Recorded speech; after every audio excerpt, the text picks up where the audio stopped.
गंगा किनारे एक संत रहा करते थे। वह जन्म से अंधे थे और उनका रोज का एक नियम था कि वह शाम के समय ऊपर गगनचुंबी पहाड़ों में घूमने जाते और हरि नाम का जाप करते जाते।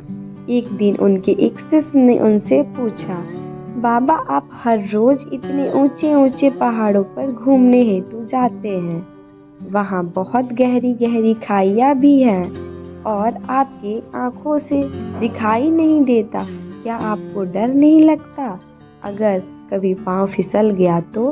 बाबा ने कुछ नहीं कहा और शाम के समय शिष्य को साथ ले चले।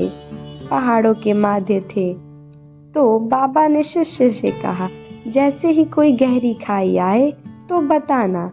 दोनों चलते रहे और जैसे ही गहरी खाई आई, शिष्य ने बताया कि बाबा गहरी खाई आ चुकी है।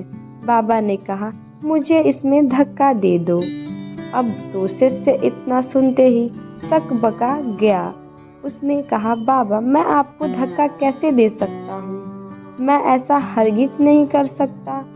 आप तो मेरे गुरुदेव हैं, मैं तो किसी अपने शत्रु को भी इस खाई में नहीं धकेल सकता। बाबा ने फिर कहा, मैं कहता हूँ ना, मुझे इस खाई में धक्का दे दो, यह मेरा आदेश है और मेरा आदेश नहीं माने तो नर्क जाओगे। शिष्य ने कहा, बाबा मैं नर्क भोग लूँगा मगर आपको हरगिज इस खाई में नहीं ढकेल सकता। तब बाबा ने शिष्य से कहा, अरे नादान बालक, जब तुझ जैसा एक साधारण प्राणी मुझे खाई में नहीं ढकेल सकता तो बता मेरा मालिक भला कैसे मुझे खाई में गिरा देगा।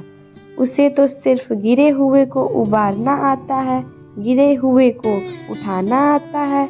वह कभी भी किसी को गिरने नहीं देता, वह पल पल हमारे साथ है, बस हमें विश्वास रखना होगा उस पर।